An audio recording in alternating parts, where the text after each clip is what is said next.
जय गुरु जी, शुक्राना गुरु जी। अनंतम अनंतम शुक्राना, पल पल का शुक्राना, हर पल का शुक्राना, श्वास श्वास का शुक्राना, सिमन सिमन शुक्राना। गुरु जी के श्री चरणों में उनकी बेटी प्रभा का प्रणाम।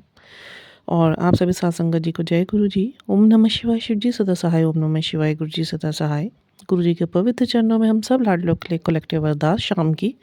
सब हंसते रहे, फंसते रहे, खुश रहे, निहाल रहे, तंदुरुस्त रहे, चढ़दी कला विच रहिए। गुरु जी की समर्थता विच रहिए। गुरु जी दे हुक्मनामे नु हुक्मनामे पर चलने की समर्थता गुरु महाराज जी से हम लोग अरदासों में मांगे, और उसी समर्थता पर चलने का जो हमारे अंदर का एक स्ट्रॉन्गनेस है वो गुरु महाराज जी हमें प्रदान करें। इसी के साथ सुंदर से दो प्रसंग में आप लोगों के बीच में सत्संग अदायगी करना चाहती हूँ। होते तो बहुत सारे सत्संग है, but I always consider them blessings. And गुरु जी महाराज जैसा हमें कहते हैं कि ब्लेसिंग्स को तब तक मत शेयर कीजिए जब तक वो मेरा हुक्म ना हो। तो गुरु महाराज जी के आज्ञा से जो आई, मैं बहुत देर से बैठ के यही सोच रही थी, एंड कि बस क्या शेयर करूँ, क्या शेयर करूँ। बहुत सारी चीज़ें दिमाग में आ रही है, ये शेयर करती हूँ। फिर गुरु जी का एक नेगेटिव वो आ जाता है, नो नॉट दिस वन। वो तो बहुत देर से सोची थी मैं, हो गए मुझे 15-20 मिनट सोचते हुए। फिर मुझे गुरु महाराज ने भाव डाले। मैं कहा, गुरु महाराज जी मुझे कुछ याद नहीं आ रहा, because whatever is going with me and happening with me, all your blessings and my satsangs, but there is no yes from your side कि I should share among the satsangat. But ठीक है, जो गुरु महाराज जी बुलवाना चाहें उन्हीं के हुक्म से। क्या हुआ अभी, I have 3 numbers in my phone. बहुत अजीब सी अटपटी सी भी बात है। First time I have face this problem. May be Guru Maharaj जी मुझे कुछ सिखाना चाहते थे, बाद में गुरु महाराज जी ने मुझे बताया। 2 डेज़ बैक हुआ क्या, मेरे तीनों नंबर, 2 नंबर में मेरा रिचार्ज ख़त्म था। और एज़ यू पीपल नो कि रिचार्ज बड़े महंगे हो रखे हैं, 400-450 रुपये का एक रिचार्ज पड़ता है। कभी ऐसा हुआ नहीं मेरे से, first time I have face this problem. हमेशा मेरे रिचार्ज ऑन टाइम मेरे हो जाते हैं। और एक पे था, उ- और उस पे क्योंकि सिमरन गुरु महाराज जी का सुनते हैं, तो परसों नरसों क्या हुआ, अ, अभी पैसे मेरे हस्बैंड ने बैंक में डलवाने थे। तो मतलब ये समझ लीजिए, first time I have face this problem. बताते हुए अजीब लग रहा है। मेरे पर्स में एक 10 रुपये भी नहीं थे, तो एक सिक्का था। हुआ ये कि गुरुजी पता नहीं क्या परीक्षा ले रहे थे मेरी, और मैं काम कर रही थी, एंड एकदम से बेटे का रिचार्ज ख़त्म। मतलब बेटे का क्या, मेरा ही फ़ोन है, वो यूज़ करता है। और एक नंबर का रिचार्ज ख़त्म, दूसरे नंबर का रिचार्ज ख़त्म हो गया, वो पैक का। और तीसरे का जो था, नेट ख़त्म हो गया। उसमें रिचार्ज था, बट उसका नेट ख़त्म हो गया। और मैं परेशान हो गई। मतलब कॉल करने तक के अभी उसमें मुझे टाइम नहीं रखा कि मैं अपने हस्बैंड को कॉल करके बोलती कि भाई तुम कर दो। और मैं अपना पर्स देखने लगी, मुझे आई बेटर नो कि उसमें कुछ पैसे पड़े नहीं है। मैं सवेरे अपने हस्बैंड को बोला भी, तो वो बोलते बोलते थे भी, कह रहे अच्छा अभी देता हूँ, टेबल पे रख के जाऊँगा, तू ले लियो। वो भी भूल गए और वो चले गए ऐसे ऑफिस। अब घर में कोई भी नहीं है। बैंक में अभी पैसे आने थे, और मेरी जेब में पैसे नहीं।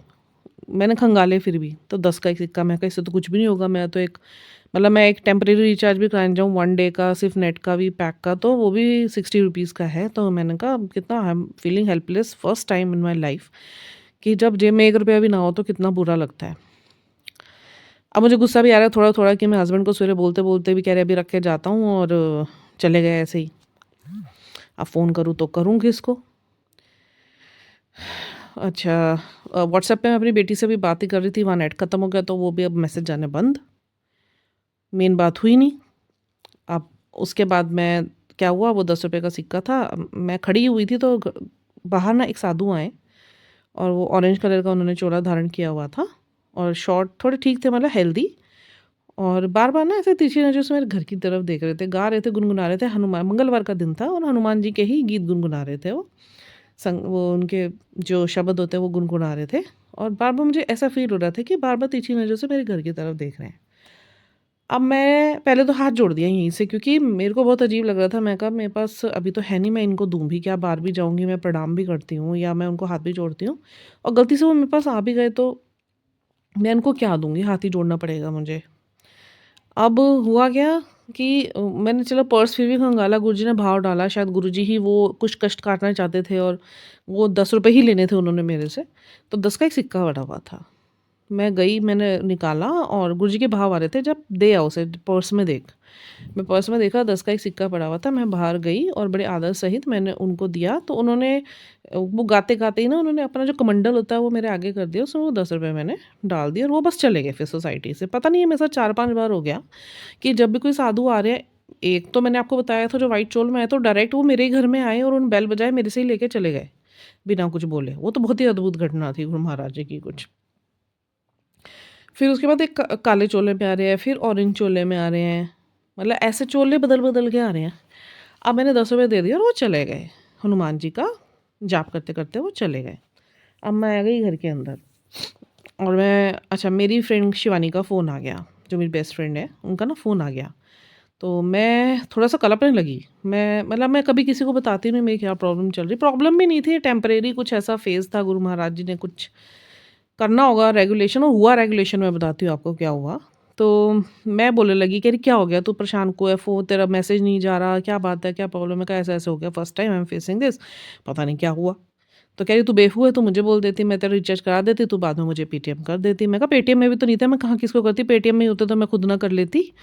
तो कह रही तो तू कैसे भी मैसेज कर देती, तो मैं यहाँ से कर देती, जब तूने करने होते तू मेरे को दे देती, कल देती, परसों दे देती, जब तेरा दिल होता तू तब दे देती। अच्छा, अब मैंने कहा नहीं शिवानी, पता नहीं क्या हो रहा है, मैं फर्स्ट टाइम ये हो रहा है मेरे साथ, नहीं तो कभी कमी नहीं पड़ी। 3 दिन वो ना मेरे एक में नहीं होता, दूसरे में होता, दूसरे में नहीं होता, तीसरे में होता। मेरे को फर्स्ट टाइम ये हुआ है मेरे साथ।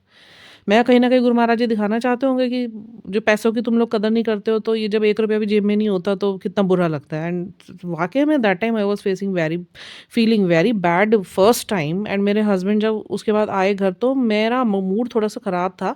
ही आस्क्ड व्हाट हैपेंड, मैंने कहा ऐसे-ऐसे हुआ। और मैंने कहा first time feeling very bad कि मतलब मेरे बैंक में पैसा नहीं है, मेरे पेटीएम में पैसा नहीं है, मेरे रिचार्ज खत्म हो गए हैं सारे। मैंने कहा बहुत अजीब-सा रेगुलेशन लग रहा है ये मुझे। तो मैं इनको थोड़ा बोलने लग गई, तो इनको लगा भी हाँ, भी मेरी से गलती होगी, मुझे सवेरे पैसे दे के जाने चाहिए थे या मेरे को रिचार्ज करके चला जाना चाहिए था। चलो वो तो जब आए तब हो ही गए। और तो शिवानी से मैं बात ही कर रही थी, मैंने कहा शिवानी ऐसे है वैसे है, मैंने कहा तेरे भैया ये वो, तो कह रही चल कोई बात नहीं, तू मुझे बोलती, तू बोल मुझे, मैं भी कर देती हूँ। मैं कहा नहीं अब कुछ मत कर तू, अभी बेटी ने मेरा एक टेम्परेरी कर दिया है, जैसे तैसे मैंने करवा लिया है एक। मैं कहा बट एक मन की बात बताऊँ, मुझे आज बहुत अजीब लग रहा है, और ये लेसन भी है कहीं ना कहीं कि पैसे जब होना तो उसकी कदर करो, मतलब वेस्ट मत करो। जब हमारे पास बहुत बल्क में पड़ा होता है ना पैसा, तो मैं अपनी बात ही बोल रही हूँ, जब मेरे पास पड़े होते हैं ना खुले, तो मतलब अब तो अब नहीं, अब तो गुरुजी ने बहुत कुछ सिखा दिया, क्योंकि बीच में गुरुजी ने महाराज जी ने ऐसे भी रेगुलेशन करे कि कम पैसा था, कभी कमी नहीं हुई, बट कम पैसा गुरुजी ने हाथ खींच लिया पूरा सब जगह से कि नहीं इसको देना है, कि इसको ना कदर डालनी है पूरी।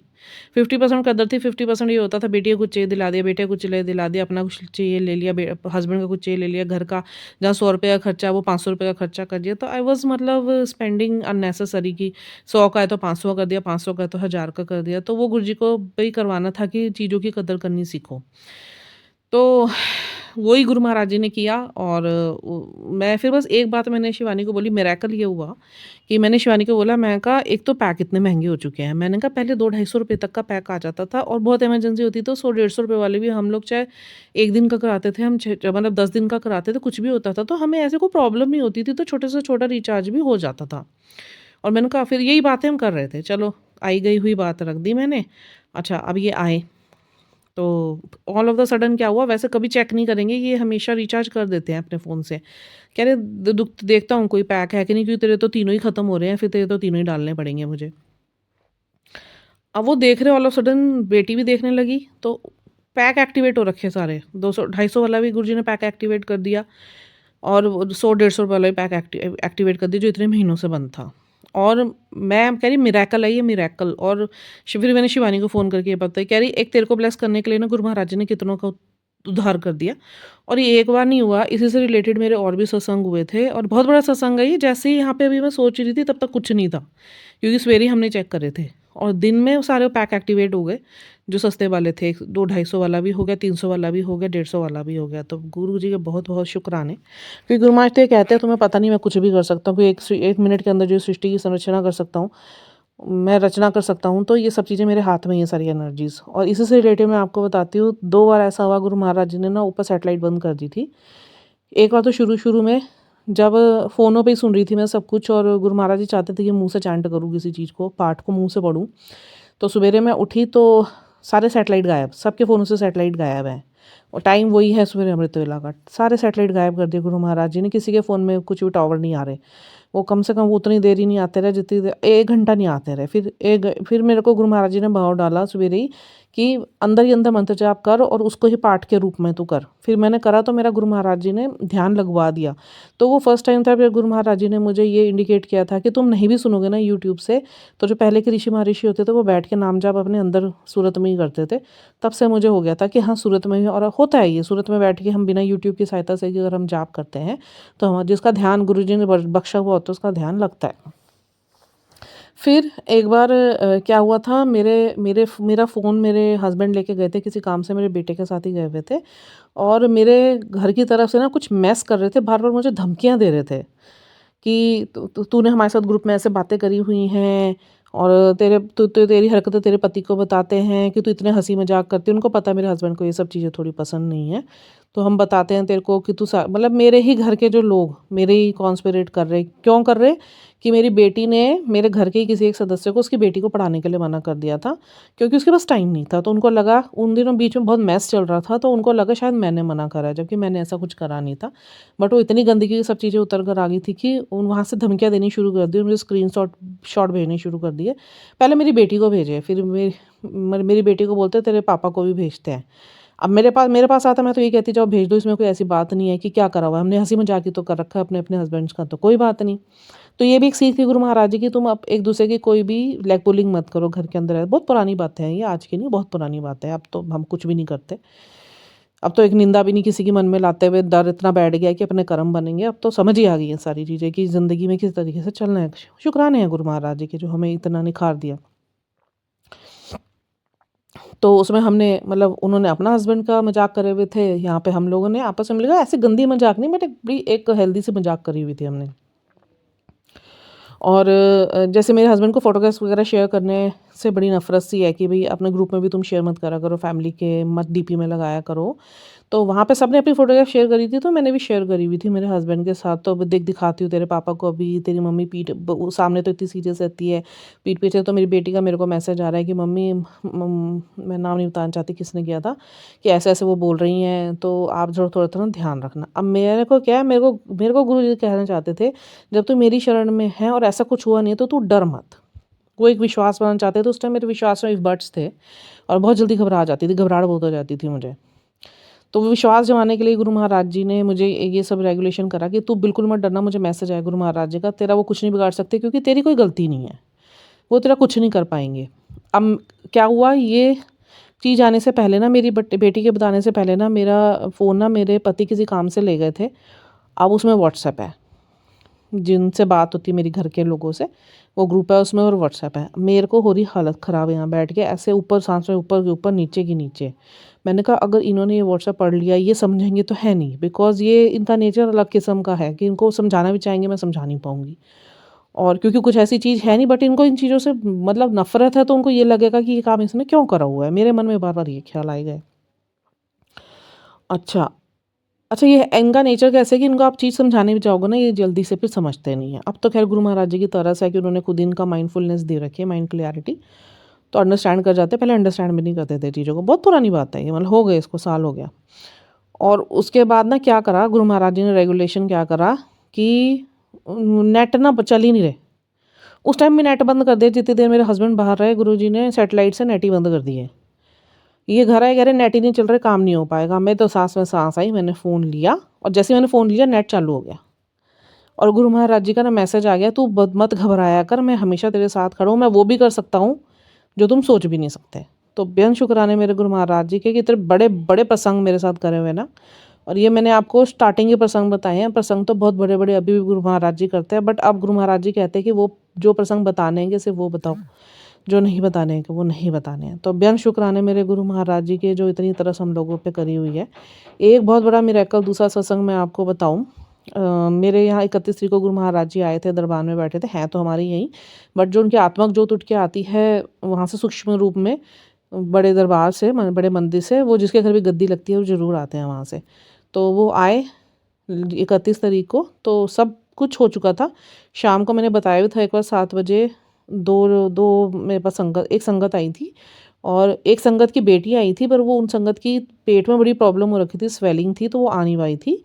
और एक की स्लिप डिस्क थी, वो खुद हैरान थी मैं यहाँ पे क्यों आ गई। तो गुरु महाराज जी की रेगुलेशन थी, तो उनको प्रसाद दिया था मैंने, लंगर प्रसाद का और जल प्रसाद दिया था। और उनकी बेटी बहुत रो रही थी अपनी मम्मी के लिए कि मेरी मम्मी को डॉक्टर ने ऐसे बोल दिया, वैसे बोल दिया। मेरे अंदर भाव पॉजिटिव गुरुजी डाल रहे थे कि भी इसको समझा, वो लोटा सेवा गलत कर रही थी, वो जूने से मान रही थी। तो मैंने उसको थोड़ा लोटा सेवा के बारे में बताया कि ऐसे करते हैं, तो मैंने कहा इस चीज़ को सुधारो। दूसरा, ये जल प्रसाद मम्मा को देना। और मेरे गुरुजी ने भाव डाला कि जो तेरे को मंदिर से बड़े मंदिर से पत्थर दिए हुए ना, मैंने तुझे एक पत्थर इसको दे दे थोड़े दिन के लिए, और जब ठीक हो जाए तो वो मंगवा लेना पत्थर। उन्हें कहना यहाँ पर मत्था टेक जाएंगे, यहाँ गुरुजी ने जो मुझे घर बख्शा हुआ है। तो उसकी बेटी खड़े होकर रोने लग गई। तो उसकी चाची आई हुई थी, वो भी बोलने लगी ऐसे ऐसे। मैं डॉक्टर पे ले गई थी, डॉक्टर ने बोला बड़ी स्वेलिंग हो रखी है, वो देखेंगे अभी क्या करते हैं। तो फिर उसके बाद इन्फेक्शन हो गया। मैंने कहा कुछ नहीं होगा, तेरी मम्मी बिल्कुल ठीक है, ये जल प्रसाद मम्मी को दे जाके, ये पत्थर ले जा, मम्मी के सराहने रख देना, 2 दिन में मम्मी ठीक हो जाएगी। 2 दिन बाद वो बेटी आती है उसकी, इतनी खुश कि आंटी जी आपने जो बोला वैसे ही हुआ। मैंने कहा मैंने कुछ नहीं बोला, गुरु महाराज जी ने बोला। और मैंने कहा वो पत्थर मुझे दे जा। कह रहे आंटी थोड़े दिन में दे जाओ, मेरे पापा की भी तबीयत खराब, मम्मी तो बिल्कुल ठीक हो गए हैं। और बेन शुक्राने गुरु महाराज जी के, जो आंटी वो ठीक हो गई हैं आंटी। और इतना गुरु महाराज जी का चमत्कार है हर चीज़ में। विश्वास की बात है, मानो तो भगवान, ना मानो तो पाषाण। तो गुरु महाराज जी तो कहते हैं यहाँ विश्वास की जीत है, जो यहाँ पे विश्वास करेगा उसका 100% काम होना ही होना है। और जो मुझे याद करेगा उसके सारे काम मैं स्वयं करूँगा, वो जो भी बोलेगा वो होएगा ही होएगा। और वो हम नहीं करते, वो गुरु महाराज जी करते हैं।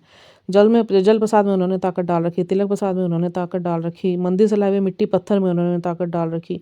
गुरु जी का जो बड़ा मंदिर ना, शायद किसी को नहीं पता होगा, क्योंकि गुरु जी का जो बड़ा मंदिर है वो गुरु महाराज जी ने उसमें पूरा तप डाल के गए हैं। अपना तप बोलने में सुनने में अजीब, बहुत छोटा शब्द लगता है, तप करना बहुत मुश्किल काम है।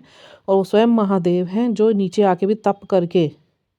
एक सत्संग गुरु महाराज जी का सामने आया फिजिकल टाइम का, तो उसमें ये दिखाया गया था, जो गुरु महाराज जी कह के गए थे जाने से पहले, कि यहाँ पर ना इस ऊपर जो शिवलिंग बना हुआ है बड़े मंदिर के, इसके ऊपर आसमान से दूध से धार गिरेगी, ये पवित्र होगा, इसमें सारा तप समा जाएगा। और ये जो मंदिर है ना, ये अपने आप में 13वां तीर्थ स्थल होगा। जो हमारे 12 ज्योतिर्लिंग है ना, 13वां ज्योतिर्लिंग बनेगा, ये है 13वां ज्योतिर्लिंग है। और लाखों की भीड़ यहाँ पर आएगी। तो वही शुरू हो गया। वो दूध की धार दिखेगी नहीं, गुरुजी ने ये बोला था, तो दिखी नहीं थी, पर वो गुरुजी ने ऊपर से नीचे दूध की धार शिवलिंग पर रही, और तब वो शुद्ध हुआ, तप से भर गया। और गुरु महाराज जी ने 1000 साल बाद, एक सत्संग हो रहा था, 1000 साल बाद सचखंड का प्रसाद वहाँ पे उपस्थित सभी संगत में बांटा था। और वो जो अंकल आंटी बता रहे थे, वो ये कह रहे थे कि जो भी वहाँ बैठा था उस टाइम का, वो यही कह रहा था कि हमें गुरु नज़र नहीं आ रहे थे, हमें शिव भोलेनाथ साक्षात नज़र आ रहे थे जो प्रसाद बांट रहे थे। एक हाथ में उनके त्रिशूल था, एक हाथ से वो लंगर प्रसाद, वो सॉरी कड़ा प्रसाद बांट रहे थे, एंड दैट वाज सचखंड का प्रसाद। तो मतलब गुरु महाराज जी चाहते तो ये सब चीज़ें बताने की ज़रूरत नहीं थी, वो तो स्वयं ईश्वर हैं, वो चाहे एक उंगली यूँ घुमा दे तो सबकी बुद्धि वैसे ही ठीक हो जाए। बट गुरु महाराज जी जो ये हमारा पृथ्वी का चक्र बनाया हुआ ना, वो नियमों के हिसाब से ही सारे काम करके गए। नहीं तो ईश्वर को जरूरत नहीं थी। श्री कृष्ण भी मरते, शक क्या श्री कृष्ण को ये नहीं पता था कि उनके पैरों में तीर लगेगा? क्या वो अपने आप को बचा नहीं सकते थे? वो भगवान थे। क्या श्री राम जी को ये नहीं पता था कि वो जो सीता है माँ लक्ष्मी है? सबको सब कुछ पता था, बट सब नियमों से बंद कर ही उन्होंने काम करे, मर्यादा में रह के, सम्मान के साथ, समर्पण के साथ, स्थायित्व के साथ, स्थिरता के साथ, सहनशीलता के साथ, सारे गुण स्वयं पे लेकर। कितना बनवास होगा, मतलब राम जी और सीता जी तो रह ही नहीं पाए आपस में, इतने अलगाव में वो रहे। उसके बाद भी मर्यादित रहे, स्थिर रहे, और एक दूसरे के वचनों की इज्जत करे, अपने वचनों के मान रखे। श्री कृष्ण भगवान थे, उन्होंने तब भी मृत्यु ली अपने ऊपर। तो भगवान सारी, आप देखिए जितने भी भगवान रहे हैं ना, ये चाहते तो कि इनको ज़रूरत नहीं इन सब चीज़ों की थी, बट उन्होंने अपने ऊपर कष्ट लिया। जो जीसस क्राइस्ट थे वो क्रूसीफाई क्यों हुए थे? वो भगवान थे, क्या उनको क्रूसीफाई होने की ज़रूरत थी? अपने जो उनके फॉलोअर्स थे ना, उनके कष्ट अपने ऊपर लिए थे। जैसे हमारे गुरुजी वो पाप अपने ऊपर लिए थे, जैसे हमारे गुरुजी हमारे कष्ट और पाप अपने ऊपर लेते हैं ना, वैसे जीसस क्राइस्ट ने भी अपने कष्ट और पाप अपने ऊपर लिए। और इतना गुरु महाराज जी का प्रताप है। मैं एक ब्लेसिंग शेयर करना चाहूँगी। हमारे सामने जो मकान था ना, जब तक खाली रहा, और गुरु महाराज जी ने इतनी रेगुलेशन करी हुई ना, इस नए फ्लैट को जो गुरु महाराज जी ने बख्शा है ना, चारों तरफ से ऐसे ऐसे मतलब सुंदर वातावरण दे रखा ना, कि जैसे ना स्वर्ग में कोई स्थान दे रखा होगा। आप ये देखिए यहाँ से पूरे 1 डेढ़ किलोमीटर तक मंदिर ही मंदिर हैं चारों तरफ। सुरकंडा देवी का मंदिर है, महादेव का मंदिर है, काली मंदिर है, शनि मंदिर है, शिवलिंग्स है, या शिवलिंग्स ही शिवलिंग्स है मेरे चारों तरफ। खेत ही खेत है, मतलब हरियाली हरियाली है। मैं इतने रश एरिया से आई हूँ ना, जहाँ चैन चैन पैं पैं सारा दिन बंद नहीं होती थी, मैं परेशान हो गई थी। वहाँ गाड़ियाँ ही नहीं बंद होती थी, पॉश एरिया था बट गाड़ियाँ ही नहीं बंद होती थी, कोई हरियाली नहीं थी। एक पार्क था बस कहने के नाम पे। और मेरे को क्योंकि प्रकृति पसंद है, गुरु महाराज जी ने मुझे भी प्रकृति के बीच में रखना था। साफ सुथरी जगह है, बिल्कुल शांत। और लोग ना ऐसे अपने, मतलब अच्छे भी हैं और अपने में रहने वाले भी हैं।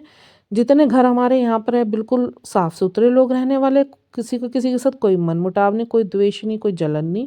सामने वाले घर में एक आंटी और एक बेटी आई हैं, उनके हस्बैंड नहीं है, वो क्रिश्चियन है। और अभी जब उनके घर में अभी न्यू ईयर का प्रोग्राम हुआ था 25 दिसंबर को, तो उनके गेट के ऊपर ना जीसस क्राइस्ट का निशान लगा हुआ है, क्रॉस का निशान लगा हुआ है। मेरे गेट के ऊपर ओम का निशान लगा हुआ है। मतलब मेरे को तो ऐसा लग रहा है जैसे गुरु महाराज जी ने मुझे चारों तरफ से अपनी ब्लेसिंग्स के साथ, और बिल्कुल जैसे एक प्रोटेक्शन नहीं दे रखी होती। और वाकई में यहाँ आके ना इतनी प्रोटेक्शन फील होती है ना, इतनी प्रोटेक्शन फील होती है ना। माहौल ही इतना प्यारा है ना जहाँ मैं रह रही हूँ, जो गुरु महाराज जी ने मुझे जहाँ पे रखा है ना, ये अपने आप में एक बहुत बड़ा सत्संग है। शांति, बाजार भी पास ही है, खेत खलियान हरियाली, तितलियाँ। आजकल तो गुरुजी महाराज सफ़ेद रंग की तितलियों में ही, सफ़ेद रंग के चोले में ही आ रहे हैं साधु। सफ़ेद रंग की गाड़ियाँ ही जा रही मेरे आगे से, इतनी गाड़ियाँ सफ़ेद रंग की मेरे को लेके जाती है, लेकर आएंगी। और गुरुजी की ब्लेसिंग्स रहती हैं उसके ऊपर। किसी पे गुरुजी लिखा है, किसी पे गुरु कृपा लिखा है, किसी पे महाकाल लिखा है। मतलब कोई गाड़ी सफ़ेद ऐसे नहीं जा रही जिसके ऊपर गुरुजी का नाम नहीं लिखा हुआ। और एक गाड़ी नहीं, मेरे आसपास एक आगे चलती है, एक पीछे चलती है, एक साइड में चलती है। क्रॉस कर रही होती तो वो गाड़ी भी क्रॉस करके साइड में हो जाती है कि मुझे रास्ता मिल जाता है, जितना मर्जी ट्रैफिक हो। तो ये गुरु महाराज जी के बहुत बड़े बड़े सत्संग हैं। मैं शुक्राने करती हूँ गुरु महाराज जी के, जो इतने अच्छे अच्छे सत्संग करे। उन आंटी को भी ठीक करा बिल्कुल, मेरे वचनों की लाज रख ली। बहुत बहुत शुक्राने। और जो भी मैंने सत्संग शेयर करा, ये फ़ोन वाला, ये तो अपने आप में बहुत बड़ा मिरेकलस सत्संग है। और ये जो सफ़ेद तितलियाँ तितलियाँ दिखनी बंद हो गई थी मुझे बीच में। अभी 4 दिन पहले मैं यही सोच रही थी, मेरे को इतनी तितलियाँ दिखती थी, कहीं मैं ऐसे बोल देती हूँ ये तो तितलियाँ घूमती रहती हैं मेरे तो आगे पीछे। और इतनी तितलियाँ घूमती थी मेरे पीछे, इतनी तितलियाँ, जहाँ मैं जा रही हूँ मेरे पीछे मंडरा मंडरा के 5-6 तितलियाँ हमेशा रहती थी, जब तक मैं घर में ना आ जाऊँ। घर से बाजार जाने तक, बाजार से घर आने तक तितलियाँ ही तितलियाँ। कोई काली, कोई क्या कहते हैं ब्राउन, कोई रेड, ऐसी तितलियाँ मेरे चारों तरफ लेके जाती थी। ऐसा लगता है तितलियाँ ही मुझे लेके जा रही है, तितलियाँ ही मुझे लेकर आ रही हैं। तो ये गुरु महाराज जी के बहुत बेअंत शुक्राने अपने उन सब बच्चों के ऊपर जो बहुत मन से उनको प्यार करते हैं, और उनके आदेशों पे जो चल रहे हैं ना, जो उनके आदेशों नियमों पे चलता है ना, ईश्वर ना उनकी हर पत रखता है, हर पत, हर पीड़ समझता है। कहने की ज़रूरत ही नहीं पड़ती, अपने दर्शन हर रूप में देता है। और गुरुजी ने, सच्ची बता रही हूँ, हर रूप में दर्शन दे रहे हैं। सामने नहीं दिखते बट उनके होने का स्ट्रॉन्ग एहसास पूरे घर में है। साथ साथ चल रहे हैं, साथ साथ काम करवा रहे हैं, कोई काम रुक नहीं रहा। मैं कह रही 1 रुपया मेरी जेब में नहीं था, और कैसे गुरु महाराज जी ने ऐसे मिरेकलस पूरा पैक ही बदल दिया। आया था बाद में मैसेज, तू मेरी ताकत को पहचान, मैं कुछ भी कर सकता हूँ, बस तू हमें समय, तू जो मुझे समय देगा मैं उसके सारे काम करूँगा। ये मेरे लिए नहीं, सबके लिए, और बहुतों के साथ हो रहे हैं। मेरे जो नोन में इतनी सारी और मेरे संगत है जिनको मैं जानती हूँ, जिनके ऊपर ये डायरेक्ट ब्लेसिंग्स है गुरु महाराज जी की। तो बेअंत शुक्राने गुरु महाराज जी के। और मैं सोच रही थी मैं क्या अदा करूँगी, और इतना कुछ अदायगी गुरु महाराज जी की हो गई। तो अपने आप को ब्लेस समझिए। बस ये भूख पैसों तक की मत रखिए, रुतबे तक की मत रखिए, अपनी इच्छाओं की पूर्ति तो बिल्कुल ही मत रखिए। इच्छाएं इल्यूज़न है, टेम्परेरी हैं। होना क्या चाहिए, गुरु से गुरु को मांगो, ताकि मोक्ष की प्राप्ति हो, आपके कर्म कटे। जिसने कर्म काट लिए ना, उसकी मुक्ति है, मोक्ष है। फिर वो गुरु जी के सचखंड ही जाएगा, गुरु जी के साथ। वो लालच एक ज़रूर होनी चाहिए कि गुरु जी को देखने की, गुरु जी को पाने की, गुरु जी के साथ रहने की। उससे पहले की जितनी भी चीज़ें हैं वो सिर्फ मनी, क्या है, मनी चाहिए, ठीक है। ये जो हमारा अर्थ है, ये हमारे जीवन को चलाने के लिए एक टूल है खाली, ये हमारा जीवन नहीं है, ठीक है। तो जो हम काम कर रहे हैं ये हमें करना है, क्योंकि शरीर दिया हुआ है तो शरीर चलाना भी है। तो ये काम अपने सारी रिस्पॉन्सिबिलिटीज़ करनी है, सभी रसों का आनंद लेना है, क्योंकि गुरु महाराज जी ने हमें रसिक वैरागी बनाया है। गुरु जी कहते हैं सभी रसों का आनंद लो मर्यादित होकर। और वैरागी होता है, विराग नहीं कि आप लोगों ने कोई ब्रह्मचार्य लेना है, नहीं। वैरागी का मतलब होता है अपने अंदर एक अध्यात्म की जोत जगा लो, बस। दोनों को बैलेंस करो और अपने जीवन को जियो, अपने कर्म कटवाओ, सच के मार्ग पे चलो, नेकी पर चलो। मन के अंदर कुछ भी ऐसी इच्छा मत रखो कि जो फिर तुम बंधनों में बंध के मरोगे, तो फिर तुम दोबारा यहाँ पे तुम जन्म लोगे और फिर तुम्हें अपने कर्मों में पड़ना पड़ेगा।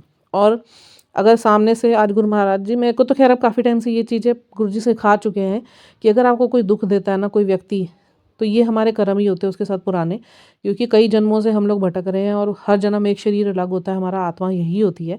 तो उस टाइम पे हमारी जो शरीर रहे होंगे एक दूसरे के साथ हमने क्या गलत करा होगा तो वो तो हमें याद नहीं रहता, हम मर जाते हैं, वो आत्मा फिर दूसरे शरीर में डाल दी जाती है, तब भी हमें याद नहीं आता। तो ये होते क्या हैं, ये जो कर्म हमसे किससे कटवाए जाते हैं, बहुत क्लोज़ वन से। फैमिली में ही आपके भाई बहन, माता पिता, सास ससुर, यही आपके खिलाफ रहेंगे जो आपके सबसे करीब होते हैं, क्योंकि इन्हीं से ही आपके कर्म कटवाए जाते हैं, ये सब आपके कार्मिक होते हैं। तो अपने कर्मों को कटवा दीजिए ताकि फिर आपको शांति पड़ जाए कि उसके बाद ये कर्म कटेंगे ऐसे ही दुख प्राप्त करके, और गुरु जी ही कटवाएंगे। वो थोड़ा सा दुख ज़रूर होगा बट उसे भोगिए, अपने कर्मों को कटवाइए और एक अच्छा जीवन, शांति भरा जीवन। मुझे ऐसा प्रतीत होता है कि हृदय में शांति और मन में शांति, दिमाग में शांति और आत्मा में शांति और सुख से बढ़कर ना कोई भी पदार्थ नहीं है। ना पैसा, ना रुतबा, ना ज़मीन जायदाद, ना कुछ। पेट हमारे भरे रहते हैं, सर पे छत है, पहनने के लिए कपड़ा है, पैरों के नीचे ज़मीन है, खाने के लिए भोजन है, बच्चों की फ़ीसें भरी जा रही हैं, चाहे ओके भरी जा रही, सूखे भरी जा रही। कोई काम करना हो गुरु महाराज जी किसी न किसी रूप में आ ही जाते हैं। ये जो चीज़ें, अगर ये ब्लेसिंग्स हैं, अगर आप ब्लेसिंग्स काउंट करोगे ना, उसके शुक्राने करते नहीं थकोगे कि हम सांस ले रहे हैं, ये वायु भी चल रही है, वायु ही रुक जाए तो हम मर जाएंगे। एक सांस अंदर गई दूसरी बाहर ही नहीं आई, हम मर जाएंगे। शुक्राने हैं गुरु महाराज जी के। कहीं पे हमारे को कष्ट भी हो जाता है शरीर में, तो ऐसी जगह पे गुरु महाराज जी करवाते, छोटे छोटी चीज़ में कोई बड़ा चीज़ काटी होती है, सहन करने योग्य होता है, उसके शुक्राने कीजिए। बच्चों की फीसें भरी जा रही है, उसके शुक्राने कीजिए। अच्छा भोजन खाने को मिल रहा है, उसका शुक्राना कीजिए। आपका कोई काम नहीं रुक रहा, शुक्राना कीजिए। ये मत सोचिए कि यार मेरे पास एक्स्ट्रा पैसे आ जाए तो मैं ये कर लूँ, मैं वो कर लूँ। नहीं, ये इच्छा है, ये काम इच्छा है। ये तो फिर बंधन में बंधने वाला काम है कि पैसों के बंधन में बंधना है आपने। फिर वो ये कहते हैं अर्थ के बंधन में बंध, मोक्ष ले लीजिए, इस बिल्कुल डिटैचमेंट ले लीजिए। किसी रिश्ते में गिरिए मत, अपने सेल्फ रिस्पेक्ट रखिए, अपने सेल्फ लव में रहिए। हम प्यार है, हम यूनिवर्स का दूसरा नाम प्यार है।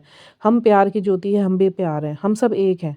गुरु जी ने एक ही चीज़ बहुत बड़ी सिखाई कि आप सबको व्यक्ति मत समझ के चलिए, हम सब एक ही आत्मा है। हम गुरु जी से निकली हुई एक ही आत्मा है, जिसके छोटे छोटे पुंज बने हुए हैं। अगर मैं हूँ, मैं आपसे बात कर रही हूँ, तो आप मैं हूँ, मैं आप हूँ। तो किसी के लिए कोई द्वेष मत रखिए, किसी के लिए कुछ गलत बोलिए, किसी को कर्स मत कीजिए, किसी के लिए बुरा मत सोचिए, किसी को आप धोखा मत दीजिए, क्योंकि ये सब चीज़ें फिर आपकी लाइफ में आप स्वयं के लिए कर रहे हैं। उसका कुछ नहीं होने वाला, वो तो ईश्वर खड़ा है, उसे पता है। वो निर्दोष होगा तो उसे कुछ भी नहीं होने देगा ईश्वर, बट आपके कर्म बन जाएंगे, वही चीज़ें आपके ऊपर आ जाएंगी। तो ये गुरु जी बुलवाना चाहते थे। और बहुत शुक्राने हमारे गुरु महाराज जी के, इतने प्यारे हमारे गुरु महाराज जी हैं। अभी मैं यही सोच रही थी मैं क्या सत्संग अदा करूँ, और देखिए गुरु महाराज जी ने क्या से क्या करवा दिया, तो हृदय में बैठ जाते हैं। बस बेअंत शुक्राने मेरे गुरु महाराज जी के। शुक्राने से बड़ा उन्होंने वर्ड ही दिया, और प्रेम करने से बड़ी उन्होंने कोई तपस्या नहीं दी कि तुम बस मुझे प्रेम करो। ईश्वर से डरा नहीं जाता, ईश्वर से प्रेम करा जाता है। डर अपने कर्मों का रखो, अपने विकारों का रखो, कि मन से एक गलत बात बोलते हुए तुम्हारे आत्मा तुम्हें झिकझोड़ दे, तू गलत कर रहा है, वो डर होना चाहिए। किसी का बुरा सोचते हुए मन डर जाए, नहीं सोचना है। किसी के लिए गलत बोलते हुए जीवा डर जाए, नहीं बोलना है। किसी के साथ द्वेष करते हुए, उससे जलन करते हुए हमारा विकार बोले मत कर, कर्म बन जाएगा, उससे डरो। ईश्वर से प्रेम कीजिए। ईश्वर डराने नहीं आए, ईश्वर हमको हमसे प्रेम करना सिखा कर आए हैं, ईश्वर से प्रेम करना सिखाने आए हैं। इतना कुछ गुरु महाराज जी ने यहाँ पर आके फ़कीरी में ज़िंदगी जी अपनी। बचपन में रोटियां खाने तक के लिए नहीं थी उनके, उन्होंने भिक्षा मांग मांग के दादी जी और दादू ने, जो हमारे गुरु जी के मम्मी पापा, गुरु जी हमारे पिता है तो वो हमारे दादी दादू, और मेरे को तो उनके गुरु जी के जो पिताजी थे ना, अभी थोड़े टाइम पहले उन्होंने भी मुझे ध्यान में दर्शन दिए थे फर्स्ट टाइम। और मैं बहुत अपने आप को सौभाग्यशाली चाहती हूँ कि जैसे शिव और महाशिव के दर्शन हुए हो, तो गुरु महाराज जी हमारे बहुत प्यारे हैं, बहुत प्यारे, बहुत प्यारे। जो उनको प्रेम करता है ना, वो कोई कसर नहीं छोड़ते उसको। वो हम 100 गुना प्रेम देंगे ना, वो 10,000 गुना प्रेम उड़ेलने को तैयार बैठे रहते हैं। तो बस मैं यही कहना चाहती हूँ कि हम लोग सब हम हैं। मैं कोई भी नहीं हूँ, मैं मेरा कुछ नहीं है, अब सब हम हैं। जिस दिन अपने को एक समझना शुरू कर देंगे ना, हम एक ही आत्मा है, क्योंकि एक बड़ा गूढ़ रहस्य है जो मेरी आत्मा की भूख थी, और मैं इसमें घुसती चली गई, तो गुरु महाराज जी भी दिखाते चले गए, दिखाते चले गए, दिखाते चले गए। तो छोटा मत समझिए, रेगुलेशन बहुत बड़े हैं। ये ब्रह्मांड, ब्रह्मांड में जो ये सारी एनर्जीज, ऊर्जाएं, है ना, हिमालय और कैलाश, द्वार, द्वीप, नदियाँ, समुद्र, आसमान, स्वर्ग, नर्क, ये इतनी बड़ी व्यवस्था है, इतनी बड़ी व्यवस्था है इसे समझने के लिए ना समझ भी बड़ी पार की चाहिए, बट हम इतना देख ही पा रहे हैं ना, तो वही शुक्राने हैं हमारे ईश्वर के कि जितना हम देख पा रहे हैं वो भी उनकी अपनी इच्छा तो हम देख पा रहे हैं। बहुत बड़ा रेगुलेशन है, सब चीज़ सधी हुई है, हम ईश्वर पे उँगली नहीं उठा सकते क्योंकि उन्होंने एक-एक ज़र्रे को इतना वैल्यूएबल और इतना तरीके से बना रखा है, कोई कमी नहीं है किसी भी चीज़ में। आप बैठ के ध्यान से सोच रहे हैं इस बात को, प्रकृति को, अर्थ को, जो रेगुलेशंस हैं, जो एनर्जीज़ हैं, जो वो है पावर्स हैं, है ना? ये सब चीज़ें सधी हुई हैं, कहीं पे कोई कमी नहीं है, इतना बिल्कुल परफेक्शन। तो ईश्वर ने पहले अपने अंदर परफेक्शन डाल के इन सब चीज़ों को परफेक्शनिस्ट तरीके से डाला है, ताकि ईश्वर जब हम लोग भोगेंगे, उन्हें पता था ये युग ऐसा आएगा, इंसान विश्वास ही नहीं करेगा और ईश्वर पे ही उंगली उठाएगा। उठाते अभी भी हैं बेवकूफ़ लोग और अपने कर्म खराब कर लेते हैं, बट ईश्वर की एक भी रचना पे आप उंगली उठा के दिखा दो कि ये चीज़ गलत बनी हुई है। तो इसी के साथ अभी मैं इतना ही कहना चाहती हूँ कि अपना ध्यान रखिए, खुश रहिए, तंदुरुस्त रहिए, चढ़ती कला में रहिए और गुरु जी के हुक्मनामे में रहिए।